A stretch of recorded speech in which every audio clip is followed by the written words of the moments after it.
અંબાજી નજીક સેબલપાણી ગામે આવેલા ફોરેસ્ટ ક્વાર્ટરમાં આગ લાગવાની ઘટના સામે આવી છે। આગની ઘટનાને પગલે આસપાસના વિસ્તારમાં લોકોના ટોળે ઉમટી પડ્યા હતા। ઘટનાની જાણ થતાં પોલીસ અને ફોરેસ્ટ વિભાગના અધિકારીઓ તાત્કાલિક ઘટના સ્થળે પહોંચ્યા। આગમાં ફોરેસ્ટ વિભાગના કેટલાક મહત્વના દસ્તાવેજો બળીને ખાખ થયા હોવાનું સામે આવ્યું। ઘટનાની ગંભીરતા જોતા અંબાજી પોલીસે એફએસએલને જાણ કરી હાલ આગ લાગવાનું કારણ અકબંધ છે અને પોલીસે સમગ્ર મામલે તપાસના ચક્રો ગતિમાન કર્યા છે। અંબાજી નજીક સેમ્બલપાણી ખાતે આજે ફોરેસ્ટ વિભાગના ક્વાર્ટરમાં આગ લાગવાની ઘટના સામે આવી છે।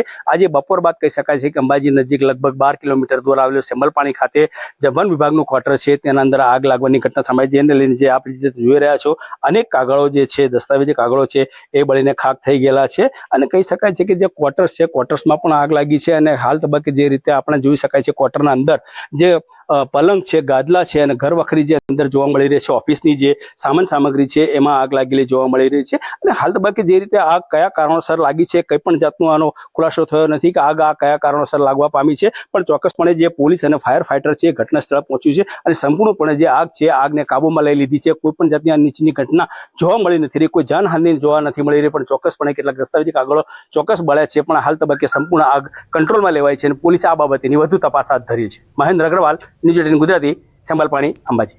રાજસ્થાનમાં ગુજરાતીઓને નડ્યો છે અકસ્માત। કાંકરેજના મુસાફરોને નડ્યો અકસ્માત। રામદેવરાથી દર્શન કરી પરત ફરી રહ્યા હતા તે સમયની ઘટના છે। બાડમેર જિલ્લાની હદમાં અકસ્માત। બસમાંથી ઉતરી રોડ ક્રોસ કરવા જતા અકસ્માત, 2 મહિલાને વાહન ચાલકે અડફેટે લેતા મોત થયું। અરવલ્લીથી સમાચાર। મેઘરજમાં દુકાનની દિવાલ ધરાશાયી થઈ છે। બસ સ્ટેશન નજીક બજાર વિસ્તારની ઘટના છે। દિવાલ ધરાશાયી થતા મહિલાને ઈજા થઈ છે। મહિલાને સારવાર માટે ખસેડવામાં આવ્યા હોવાના હાલમાં સમાચાર મળી રહ્યા છે। આ તરફ મોરબીમાં પાન પાર્લરમાં 50,000ની ચોરી। વેપારીની નજર ચૂકવી ફરી ચોર ફરાર થઈ ગયો હતો। ગ્રાહકના સ્વાંગમાં આવી ચોરીને આપ્યો હતો અંજામ। ચોરીની ઘટના સીસીટીવીમાં કેદ થઈ છે। પોલીસે ફરિયાદ નોંધી શરૂ કરી છે તપાસ। દ્રશ્યોમાં પણ આપ જોઈ રહ્યા છો જે પહેલા એક વસ્તુ મંગાવવામાં આવે છે, જેવા જ દુકાન માલિક એ તરફ વસ્તુ લેવા જાય છે, ડ્રોવર ખોલી તેમાંથી એક આખા પૈસાના બંડલને ઉપાડી લેવામાં આવે છે અને કંઈ જ ના થયું હોય તેમ સામાન્ય વ્યક્તિની જેમ તે ત્યાં આગળ ઊભો જોવા મળી રહ્યો છે। આ તરફ દાહોદમાં પૂર્વ પાલિકા પ્રમુખ સાથે લૂંટ। વિદ્યાબેન મોઢિયાના દાગીના પડાવી ફરાર થઈ ગયા। મંદિરમાં દાન આપવાનું કહી દાગીના લઈ ફરાર। શીતળા માતાના મંદિર સામે બની ઘટના। ઘરમાં પ્રવેશ કરી 2 લોકો લૂંટ કરી ફરાર। ચેન, કાનની બુટ્ટી અને વીંટી લઈને ફરાર થઈ ગયા। મારા કાનમાં પહેરેલા હતા અને બુટ્ટા એની જોડે જ અડાડી તો કે ના બેન કાઢી નડાવો તો વધારે સારું એમ। તમને તો સારું કાઢીને એક કાનનું કાઢી તો કે ના બીજા કાનનું પણ સાથે મૂકવો એમ, તો મેં બીજા કાનનું પણ સાથે મૂક્યું। પછી મને કે આ ગड्डी પર શું છે સોનું મૂકો, તો મેં મારા કબાટમાંથી ખોટું મંગળસૂત્ર કાઢી નાખ્યું એને। તો એમ કે આ તો ખોટું છે, આ ના ચાલે બેન, એમ કે સોનું જ અડાવવું પડે। તો મેં મારા પર્સમાં મારી ચેન પડી હતી, ચેન કાઢીને આપી દીધી। અમદાવાદથી સમાચાર। ગ્રાહકના સ્વાંગમાં જ્વેલર્સમાં ચોરી થઈ છે। જમાલપુર દરવાજા વિસ્તારની ઘટના છે। ચાંદીનું છત્ર લેવાના બહાને આવી હતી ટોળકી। ચોરીની ઘટના સીસીટીવીમાં કેદ થઈ છે। પોલીસ સીસીટીવીના આધારે શરૂ કરી ચૂકી છે તપાસ। તો દ્રશ્યોમાં પણ આપ જોશો કહેવામાં આવ્યું હતું કે અમે ચાંદીનું છત્ર લેવા આવીએ છીએ। જેવું જ આ વેપારી ચાંદીનું છત્ર લેવાના પ્રયાસ કરે છે, આપવાના, દેખાડવાના, એ દરમિયાન અન્ય એક વ્યક્તિ જે છે તે ત્યાં કાઉન્ટર પાસે પડેલા સોનાની ચોરી કરી લે છે। સુરતથી સમાચાર। ઉધનામાં આઈસ્ક્રીમની દુકાનમાં ચોરી। રોકડ અને સામાનની ચોરી કરી ફરાર। ચોરીની ઘટના સીસીટીવીમાં કેદ। પોલીસે સીસીટીવીના આધારે શરૂ કરી તપાસ। રોકડ અને સામાનની ચોરી કરવામાં આવી છે। વધુ એક સીસીટીવી જેની અંદર ચોર જે છે તે પકડાતો જોવા મળી રહ્યો છે। જેમાં જોઈ રહ્યા છો તે પ્રમાણે પોલીસે સીસીટીવી પણ મેળવી લીધા છે અને હાલમાં રોકડ અને સામાનની ચોરી કરનાર વ્યક્તિને શોધવાના પ્રયાસો શરૂ કર્યા છે। વડોદરાના વિદ્યાલયમાં થયેલી ચોરીનો ભેદ ઉકેલાઈ ગયો છે। ચોરીમાં સંડોવાયેલા 3 આરોપીઓ ઝડપાયા છે। 16 ડિસેમ્બરના રોજ રાત્રે થઈ હતી ચોરી। દાબડા ઉઠીને આવ્યા હતા તસ્કરો। આચાર્યની ઓફિસનું તાળું તોડી તસ્કરોએ કરી હતી 4.37 લાખની ચોરી। પકડાયેલ તસ્કરોને મનન વિદ્યાલય ખાતે લાવી ઘટનાનું રિકન્સ્ટ્રક્શન કરાયું।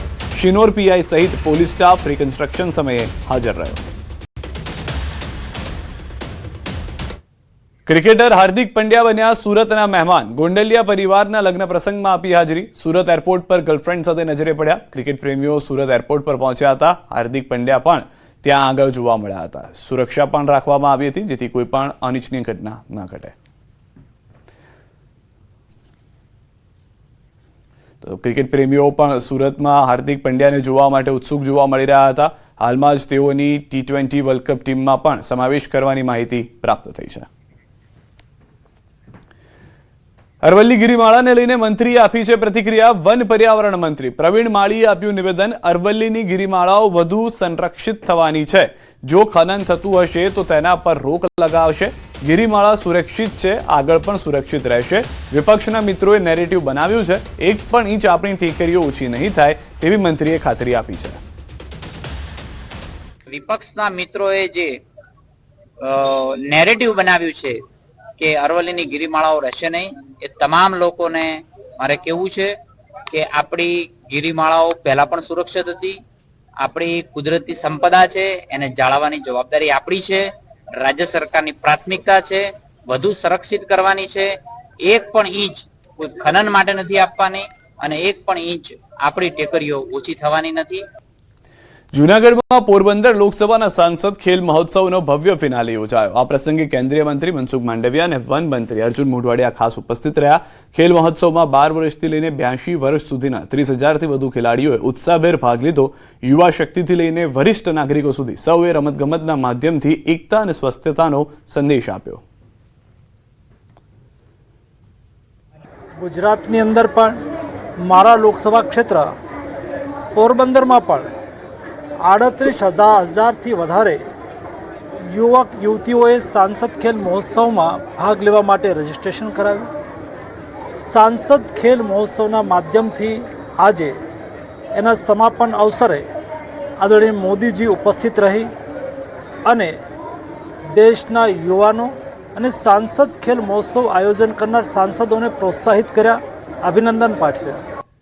સુરત ક્રાઇમ બ્રાન્ચે 126 કરોડની ઠગાઈ કેસમાં 3 વર્ષથી ફરાર આરોપીને ઝડપી પાડ્યો છે. ટેકનિકલ સર્વેલન્સ અને હ્યુમન ઇન્ટેલિજન્સના આધારે ઈચ્છાપુર આગમન રેસિડેન્સી પાસેથી ઝડપાયો છે આરોપી.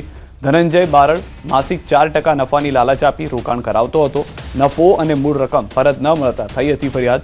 મુખ્ય આરોપી મુન્ના શુક્લનો સાથીદાર છે. ધનંજય બારડ કંપનીના ફિલ્મ પ્રોડક્શન તથા મેનેજમેન્ટની જવાબદારી સંભાળતો હતો. ધનંજય પત્ની સાથે ઓનલાઈન વેપાર શરૂ કરી છુપાતો ફરતો હતો. સુરતમાં પત્ની સાથે નહીં રહી અને સાથે ઓનલાઈન કપડાં, સાડી અને ડ્રેસ વેચવાનો શરૂ કર્યો હતો ધંધો. રાજકોટથી સમાચાર. બાયપાસ પર ટ્રકે પલટી મારી સાઈડમાં પાર્ક કરેલી કાર પર પડ્યો ટ્રક કાર પર પડતા ભારે નુકસાન. સદનસીબે કોઈ જાનહાની નથી થઈ.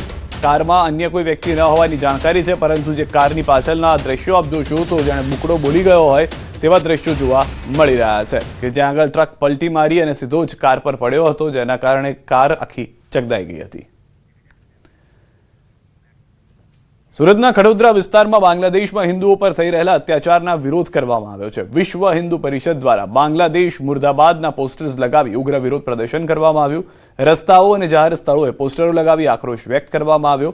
વીએચપી કાર્યકરોએ આક્ષેપ કર્યો છે કે બાંગ્લાદેશમાં મંદિરો અને હિન્દુ સમાજ પર સતત હુમલા થઈ રહ્યા છે, છતાં આંતરરાષ્ટ્રીય સ્તરે આ મુદ્દે યોગ્ય ધ્યાન આપવામાં આવતું નથી.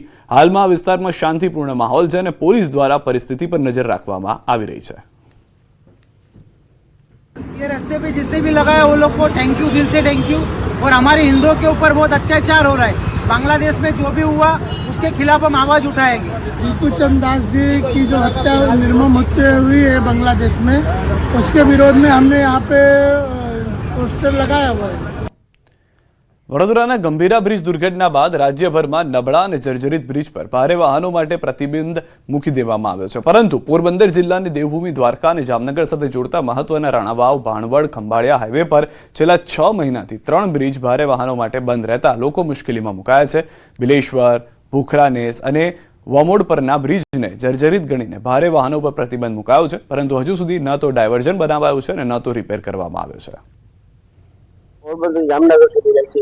આ 6 મહિનાથી આ રસ્તો બંધ છે.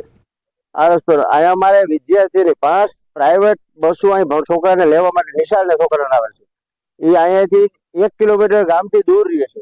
સવારે સાંજે લેવા આવવા, સવારે મૂકવા આવવા, સાંજે છોકરાને લેવા આવવા. અહીં પછી અહીંયા મજૂર વર્ગ, પછી ગામના લોકોને એસટીમાં જવાનું એને પણ તકલીફ પડે છે જવા માટેની. કે અહીં ઘરેથી જવું હોય સવારે વહેલા નીકળે સાધન મળતું નથી. આજે 6 મહિનાથી એસટી બંધ છે.